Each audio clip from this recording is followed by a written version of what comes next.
Well, hello and welcome back to the podcast. I'm your host, professional mediator Simon Goode.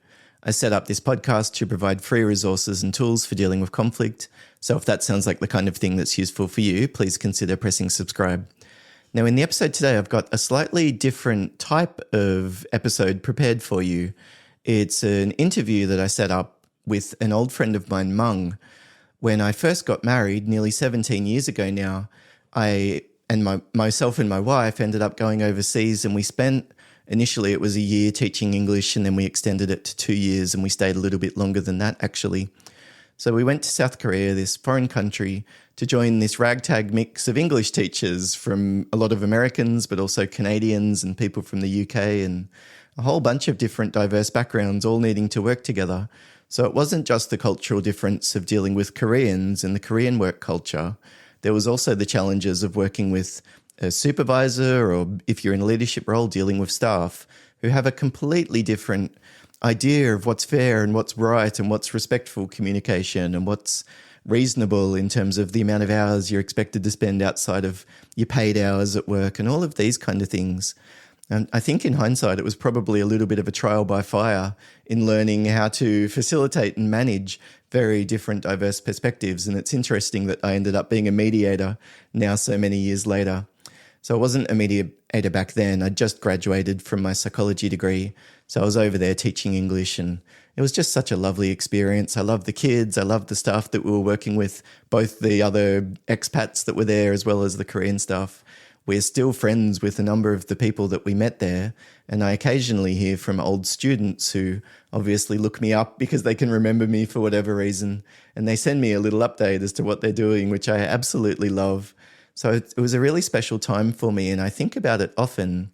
And so Meng, we weren't in contact for quite a few years, and he reached out a while ago just saying, how are you traveling and this kind of thing, and he'd been through some challenges in his work role actually dealing with conflict. So we ended up having a few different chats about that and working through a few of those different struggles that he was dealing with at the time.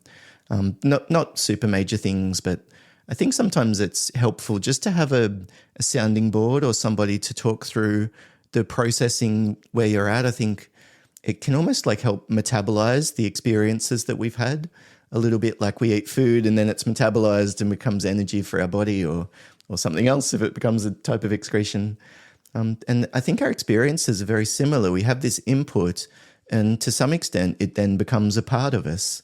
So if you call that metabolizing or whatever, it's like we're absorbing it or processing it or dealing with it or something. And having a third person's perspective, someone that's outside of the situation, I just find it incredibly helpful myself. And I think that he did in this case as well. So we reconnected about that. And then he ended up telling me that he took over from me being the head instructor after I left. There was a different person, Carissa, who moved into the role, not temporarily, she was there for nearly a year after I left. So I was the supervisor, then passed the baton on to Carissa, and then Meng ended up taking up the reins after that. And as he says in the interview, this was his first job and his first promotion. So I think he was quite chuffed about that fact that he ended up being made the head instructor, the team leader effectively for his team. I'm sure that it probably was a sign of the fact that he was doing a very good job teaching, because I didn't end up having a lot of overlap. We ended up leaving, I'm not sure, I think it was like 3 months or 2 months or something after Meng started with us. He was a very good teacher though, and so I thought that it would be really lovely to just chat about some of those different challenges that we dealt with in terms of navigating different cultures, to talk through some of the unique aspects of the Korean leadership hierarchy and how he managed to adapt to working with a Korean manager. And as you'll hear in the conversation, he took a very different path to me. And I was really interested as well to get an American's perspective about some of the differences that I was observing from the Aussie lens. And actually, that's something that I still appreciate moving forward when I chat with Meng, is that he's just got a very different way of thinking, and it's quite helpful for me. I have these little light bulb moments of insight often when we talk. So I hope that that's the case for you as well. So I'm going to press play now, and I'll stop blabbing on, and we'll begin with the conversation with Meng. And you'll kind of see I ask him a few different questions around cultural difference in particular, and then we go down a few different winding rabbit holes as we go, which tends to be my way in this podcast. But Oh, well, if you've ever seen a previous episode, you're probably used to it by now. So anyway, enjoy, and I hope that it's useful. Well, Meng, I thought maybe we could start at the start. Like when you arrived in Korea, what did you have in your head? Obviously, you've had a little bit of familiarity with Korea, potentially more than I did. So what did you think you were walking into, and what did you first encounter in your first little period there in Korea? Of course. I had been studying Korean for 2 years in college by the year that I arrived. And then that summer before I started with you, in the academy at Cheongdam, I had actually been part of a summer scholarship program in Korea, in Suwon, Right. where we actually took Korean classes. We saw a lot of the country. So that Yeah. gave me a starting base of reference for what the country and people were like. Yes. When I flew into Seoul in October for the training. That was a very busy time. Mm. So that was mainly with like all the trainers at the headquarters. Yeah. Then when I showed up in early November 2009, I think the biggest um, kind of difference was just the small city feel of Mm. Busan Mm. because it's not advertised like Seoul is. Things are a little more slower paced, Right. and it was just a little bit, behind Seoul as far as d development goes. So it was just sort of figuring out kind of the older buses, the Mm. subways, all of Mm. that.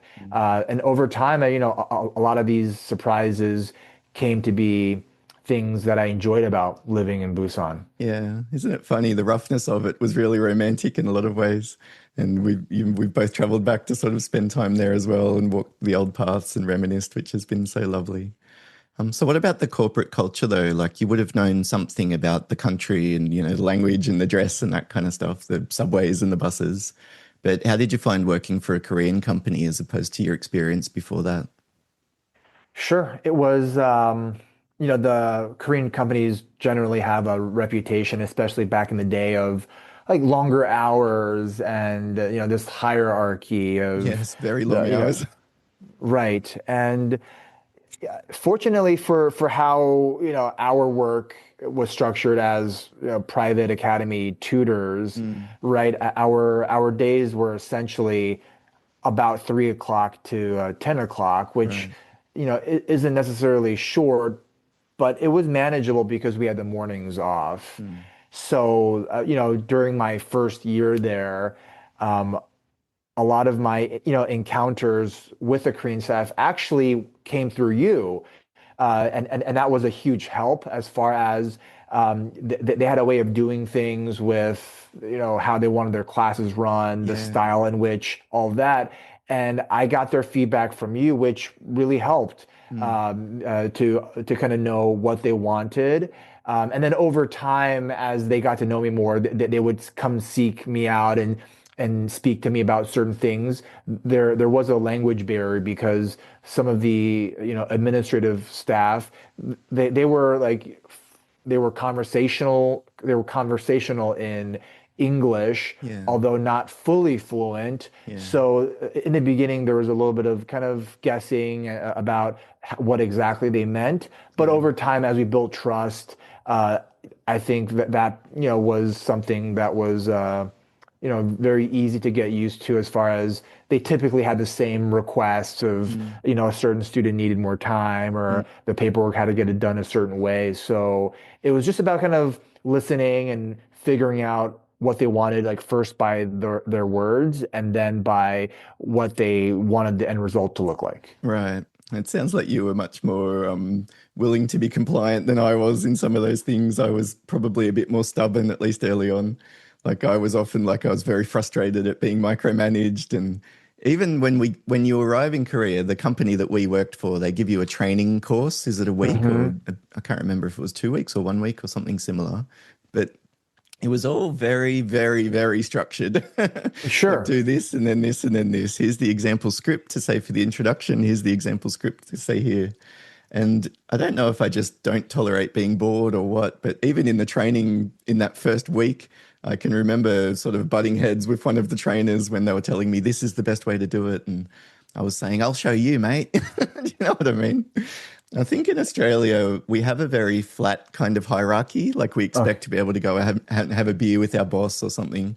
Well, in Korea, you definitely do expect to have a beer with your boss. Like they'll take you out sure. drinking once a week, basically. But you listen to your boss. Like when the boss says jump, the Korean staff just basically say how high. And I can remember that was something that was really jarring for me when I first arrived. I didn't like it. And then where we worked, they also have a CCTV system. I don't know if you'd come across that before you moved into that role. So No, you I watch hadn't. live video recordings of the teachers running their actual classrooms. And again, for me, that was almost like a breach of privacy or something like that. Like I felt really uncomfortable with it for a long time, but it sounds like that was something you didn't mind as much. Isn't it interesting the different things that rub us the wrong way or that we resonate kind of thing? It was my first job, right? So I was basically fresh out of college, Mm, and so that was, kind of what was introduced as normal, mm, and it definitely took some getting used to. I mean, back to the whole first week of training, I think that was really stressful. I remember, mm, there was one guy who was, perfectly suited to do the job, mm. and there was, they have these series of little tests Right. to, these mock teaching Assessment task presentations. things. Yeah, yeah, Yeah, there were some tests and assessments, yeah, and it was stressful, on the front end yeah, to sort of be like fresh in country to realize that we quote unquote had to pass, yeah, even though I mean they were very understanding and supportive. yeah, So after that week of just sort of like read this methodology, and then we're going to role play and do yeah. this, And you and might fail. yes, yes, Yeah, some people did, some yeah, people just like essentially outed themselves. Um, so after a week of that in Seoul, no less, yeah, coming there to Busan, it was like pretty relaxed that first week, month, just sort of getting settled in, just yeah. because overall the vibe was relaxed Mm, overall. mm. Do you remember meeting Julia, our boss, for the first time? I do. She was and probably still is a force of nature, right? Yeah. Back to uh, kind of the orders that she gave for how she wanted things done.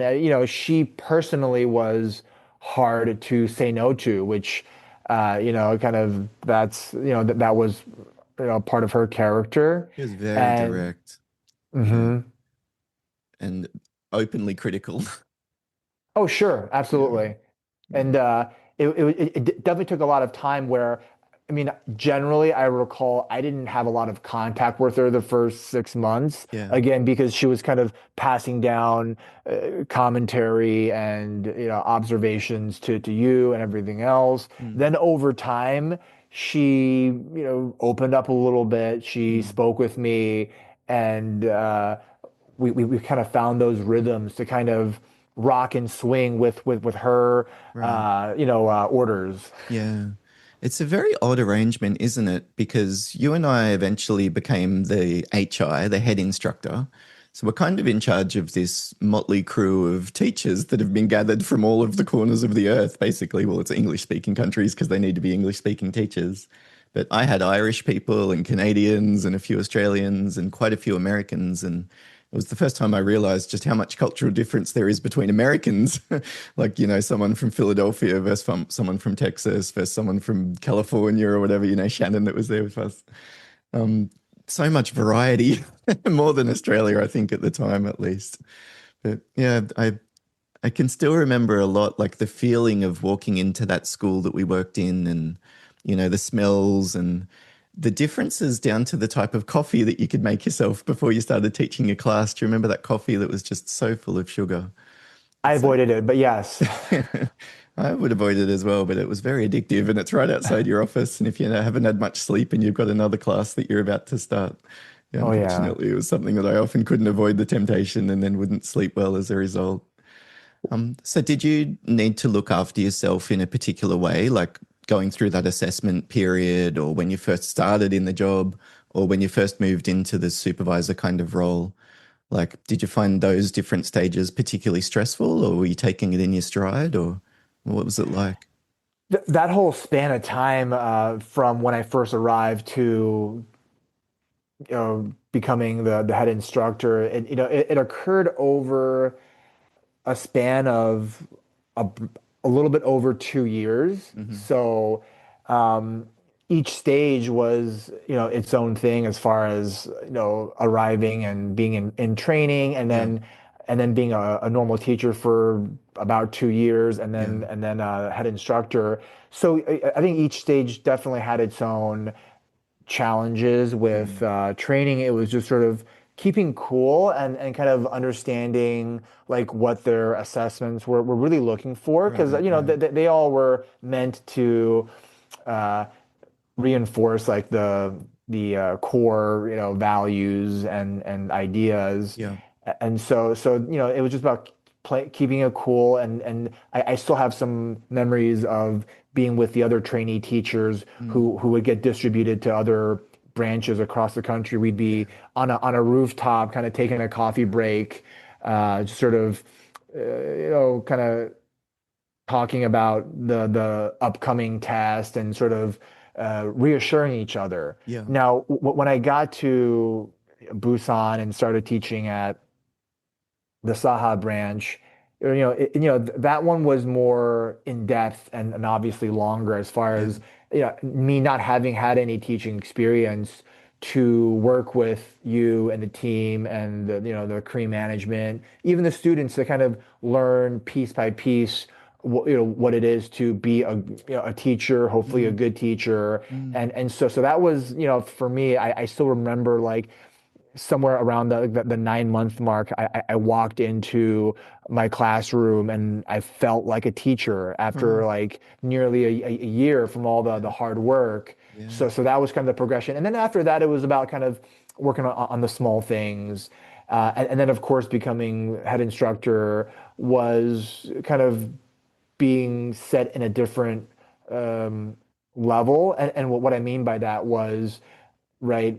There wasn't the exact same kind of camaraderie with the English teachers mm, as before, because now you were looking over their shoulders mm, and writing reports right, and in charge of a lot of that. So I think that was sort of learning how to balance and deal with people and their personalities, and mm. making sure you're kind of tracking on what how they're feeling and what they're looking for. That's so true. It's a challenge, isn't it? Because you were at the same level before and you were direct colleagues, and now you move into a supervisor kind of role. I think in most of my roles here in Australia, I've kind of accepted the fact that it's impossible to be friends with the people that you're their boss. Like, I want to be close and I want to be connected and I want to support them and be empathetic and that kind of thing, but I can't be mates. Like, we're not at the same level to some extent, you know? And the Right. challenge is in Korea, everyone's arriving from different countries and you're so isolated. So you've only got these group of teachers that you work with, really. I mean, there's other options if you've been there for a while, but yeah, I felt like of all of the different leadership roles I've been in, that one probably had the most blurred lines in terms of I was friends with all of you, basically. And in hindsight, I think that probably added some complications. Now, I'd love to know maybe about your relationship then dealing with those other foreign teachers. I don't know if you were aware, but I ended up having to fire two people before you arrived and send them home. So I can still remember just so many early challenges for me in managing the teacher's performance. Like, two of them we had to let go and they literally got it put on a flight home. Like, it's very different firing someone from an overseas country versus if they're just going to live in the same house and still do all of the same things. It's just their job's going to be 2 kilometers away. Right. And then I also had a lot of trouble dealing with some of the American teachers that were very assertive. I think they were from California or somewhere like that, and very direct, assertive kind of personalities. Hmm. And I would run a team meeting and I would say something like, all right, so Julia's asked us to change this. And I would always say something like, is that okay? Is that okay with you all? And one of them, Jeff, swore at me one day in front of everyone. He's like, Simon, stop asking us if it's fucking okay. If the boss is telling us we have to do it, then we have to do it. Stop pretending that we have a choice. And it would have come across as so condescending and so patronizing in hindsight, but I had a lot of those pretty painful learning experiences along the way. Luckily, Jeff and his friend Swan weren't there for too long. They were really good teachers, but they didn't like being micromanaged in a very similar way to me. And they certainly didn't like being patronized or being talked down to or that kind of thing. How did you go with the foreign teachers, like the other Americans and the teachers from other countries? It was some trial and error. To your point, there definitely was, as you would expect, um, tension with the age old divide between like management and the working Yeah, yeah. teachers.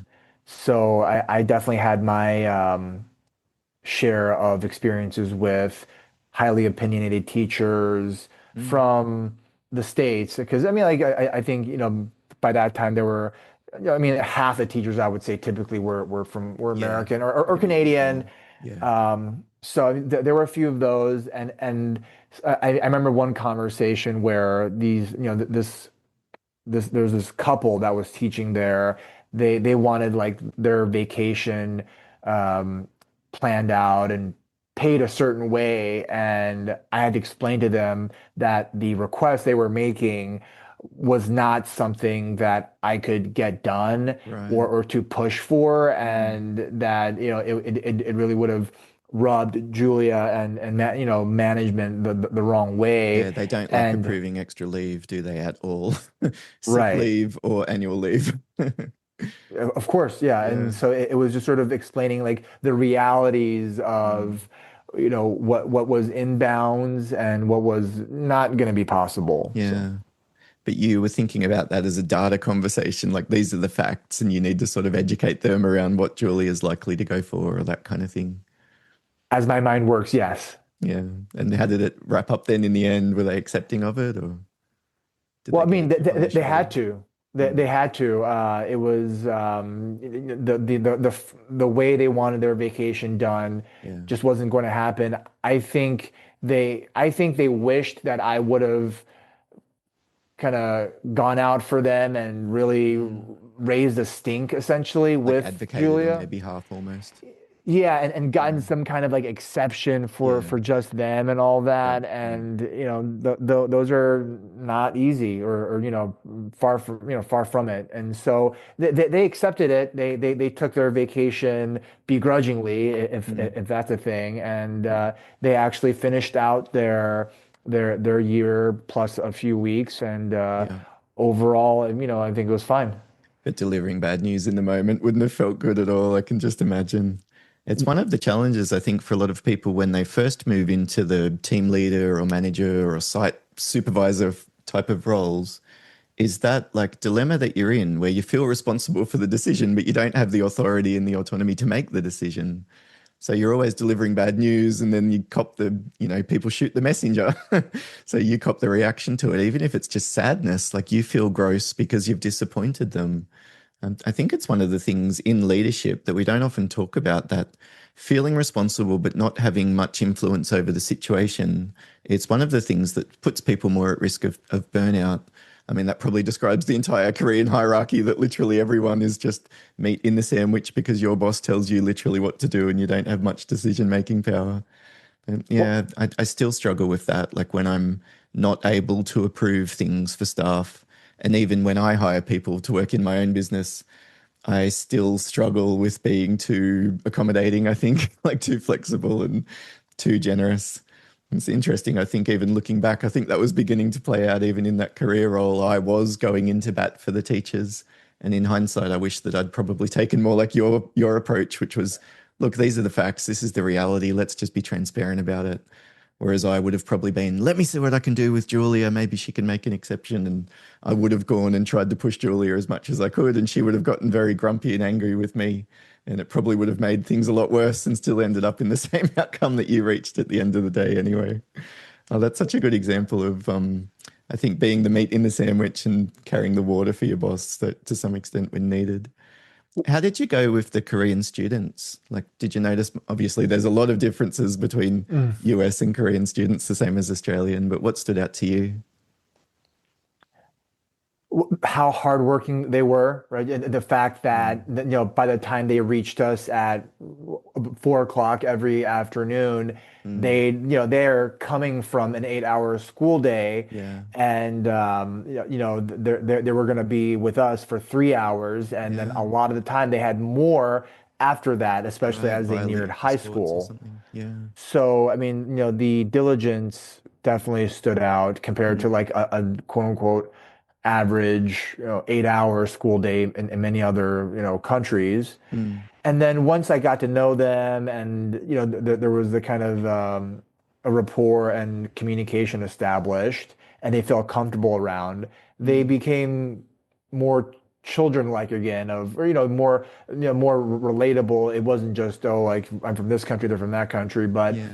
they had you know interests and hobbies and emotions that were universal to Mm, all people, and mm, that was one of the rewarding things about mm, teaching, was to sort of be in that kind of friendly type, yeah. teacher classroom setting, and Mm, help them learn the topic, which was English. yeah.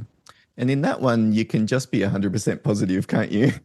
Like, it's not like you need to pull your punches or something with the kids. You can often be very friendly and have fun with them and joke around. And it's still by far the best part of the job for me is thinking of all of those lovely kids that we used to get to hang out with so often. Every now and then, one of them writes me an email and they're now adults kind of thing. I just love hearing from them so much. I don't know if you've received any contact from old students and that kind of thing. Did you like working with younger students or the older students better? Ooh, the older ones, right? Yeah. So the younger ones were just sweet, 8, 9, 10-year-old kids, and Yeah. and there was kind of it was nice because it was just, things moved along smoothly. Yeah. With the older ones, I enjoyed actually like explaining grammar, and then to a certain point, some of these high school students were preparing for kind of like almost college entrance type Yeah, exams, basically. Yeah. where I could get more technical with, Mm. kind of looking out for the test questions and Yeah. understanding vocabulary, explaining Mm. background, and that's what I really enjoyed, because they Mm. typically came in that later 7 to 10 o'clock Mm. stretch. Mm. So we'd always play. Sometimes we get to play those videos on the CDs Yeah. for what was it, like bridge level, and Yeah. Listening skills type of thing. yes, Yeah. yes. So it Did you was like doing those? it was good because I kind of made it a little bit of a practice. I liked finding a 2 to 5 minute clip, Yeah. so not all that long. It Mm. it kind of really got the kids a little bit of rest, but they could also fixate on like a visual Yeah. of essentially an English lesson, Yeah. and then afterwards lights back on, and then we could talk about this town in Maine that we watched, and Mm. the ship going by, and it Mm. just it was a neat teaching tool. I hadn't thought about that, that one of the benefits of those videos is that it gives kids a rest. That's so insightful. And it would be so draining for the kids speaking in English. They're effectively, I think, translating from Korean to English every time they want to say something kind of thing. So it would be very taxing. So Yes. I really like that. I'd never thought that the videos provide a bit of an opportunity just for sort of decompression or something to some extent. The spotlight's not on you. You're not being scrutinized in the same way as when a teacher's standing over the top of you kind of thing. I haven't used them. I do professional development training workshops these days quite often. And one of the things I've wanted to do is start using video, like little snapshots of situations and that kind of thing. Maybe I need to implement a Korean style CCTV and start videotaping all of the things that I do so that I can go away and watch it together. I found with the Korean students, one of the things that I did struggle with early was like how to make them feel comfortable because the test environment in Korea is pass or fail. And the kids didn't mind if you said you've got 20 minutes to do the test, there's 100 questions, get started. They would all just put their heads down and start working. It was incredible. But when you asked them to risk being vulnerable in front of their colleagues, they really didn't like doing that. Like they didn't like speaking up. If you ask any questions, very rarely anybody would ask any questions kind of thing. I guess it's that like um almost like the cultural norm of conforming or something like that, or maybe it's just living in the big city or something to do with their language and the hierarchy or something similar. Did you need to do anything to set the students at ease, so to speak, Mung? Like help them to relax or help them to de-stress when they were feeling overwhelmed? Yeah, I think the age-old teaching technique of letting some of the stronger, more vocal students speak out, kind of, Mm, it kind of it absorbed their higher energy yeah, and it allowed the quieter students for whatever reason to not be at the forefront. yeah, And then it was sort of just maintaining that balance and then checking in on the entire class because also and there are downsides with like letting a student not say anything for the right. entire class. So Yeah, it was a push and pull, right? It was right. being gentle as much as possible, and then getting just a tad bit of involvement and participation from everyone. Yeah, that's so true. And it probably broke the ice as well that they didn't have to risk being the first person speaking or something similar. As long as those first students didn't set the bar too high that they gave an amazing response and then everybody else was so nervous that they couldn't follow their act, kind of thing. So it sounds like some similarities though with dealing with the Korean staff. It was just, it sounds like you took a very open-ended kind of approach, trying to be genuinely curious and observing when you first arrived, and kind of copying what me and the other teachers did early on. And then probably at that 8 or 9 month mark, I guess, becoming more creative and sort of doing it in your own style and doing it in your own way type of thing. So it sounds like the approach that you took in the end was quite different to me, and I would have been very different to the HI Jordan before me as well. And then Lee before that. We're all just such very different personalities. Well, we've touched on some of your experiences dealing with the students and the boss and the Korean staff. Is there anything else that stood out to you about that experience at work? Or were there any other examples of cultural difference outside of work that you needed to deal with? I think that one thing about kind of being at work was just the little bit that was lost in lost in translation, Mm, kind of it really was bridged by the experienced staff, right? Oftentimes the head instructor, like you, or maybe a more senior, or one of the senior teachers yeah, who would sort of just show us the ropes, so to speak, of, I mean, you've mentioned you and the previous head instructors fought for some of our rights and space to stand on. There was the head instructor after you and before me, right, Carissa, right. who also did a really good job of kind of continuing that and kind of maintaining the space and kind Mm. of making sure that there was some respect given to us so we could kind of operate in the ways that we were comfortable with. Yeah. So how do you look back on that time then, Mung? Like, is there lots of positive memories, or how would you describe it overall? Is it the learning experience is the thing that stands out to you the most, or what do you It was make of my it? It was great. It was my Mm, first job. It was my first promotion. mm, Several years, 3.5 years in Busan, mm, and as we've discussed, it was a nice snapshot in time, right? It's mm. kind of that late 2000s, early 2010s where Korea hadn't been discovered as much Right. as it is these It days. wasn't on the tourism radar. Yeah. Right. And so, especially being in the city too, um, it was a great experience from work to outside of work where, we were by the beach and Mm. very nice memories that I look back on fondly. Does it influence your work these days, or the way that you deal with friends or family or anything? Like, has it changed you? Is there something that you took away that really resonates still to this day?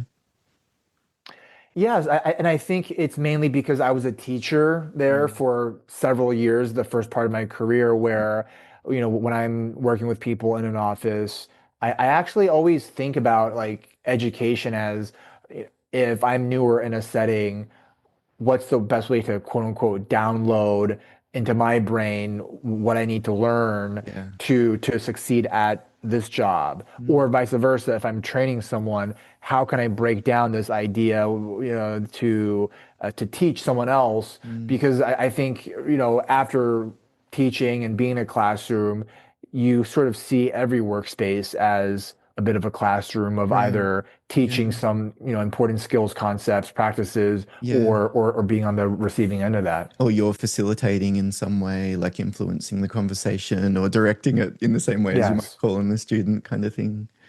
So, what advice would you give someone who's considering going to Korea or a different country to teach English, or somebody who's already decided and they're preparing? What tips would you give? What guidance would you recommend? I would say look outside of the K-pop, which I know has been a um, major reason for going to Korea to teach Hmm. for since we were there really Yeah. because it was just getting kind of big with the kind of non-Korean crowd.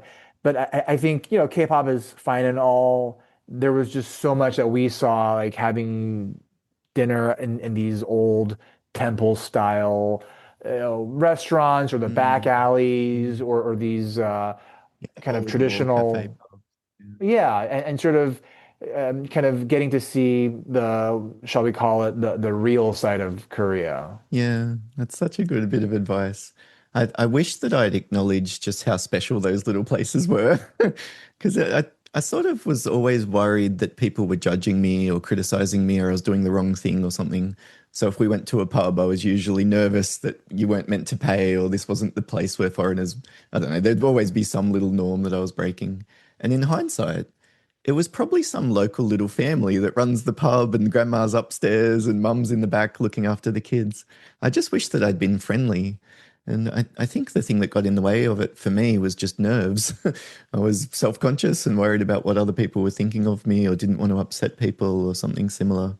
So I wish that I'd been more in the moment. It's so true. I think in some of those examples that you've given and the experiences that you've described, it changes you. Like it really does alter your perspective and it makes you think differently, it makes you feel differently and ultimately act differently, I guess. Well, is there anything else you wanted to share, Mung? Any other comments or thoughts or funny stories or anything else that you're left with after your experience there? It was just a wonderful time, and we've got plenty of stories that we've caught up on, and I think to your point, the one story that comes to mind is we were doing a team dinner at a braised chicken stew place down the street from where we worked, Mhm. and I think it was you who said, "Oh, this is owned by one of our students' mother, and I can't even this remember is that. this is how we found it and all that." And Right. I think that was a nice snapshot into the communal experience that we had in our tiny corner of Busan, as far as how everything worked, and Mm. for all the differences that we had, we were connected and involved and included Yeah. in that community. And again, I think that was one of the best parts of how we lived back then. And those relationships, they're so lovely and they're the thing that lasts, interestingly, like when you reconnect with people like you and I have done. It's just really nice, isn't it, that you're still a good fit in some ways. Something still resonates just because of that common background or the common experiences that you've been through, like soldiers returning from war or something. You've suffered Share together and looked trauma. after your mates and blah, blah, blah. Well, Mung, thank you very much for speaking with me. I've really enjoyed talking with you actually today, and I hope that other people listening enjoy it too. I just wanted to mention, I don't know if you've got anything you wanted to promote, Mung, or anything that you'd like listeners to consider about yourself. Nothing on my end. No worries. Well, thank you very much for meeting with me. What if we leave it there? Thank you.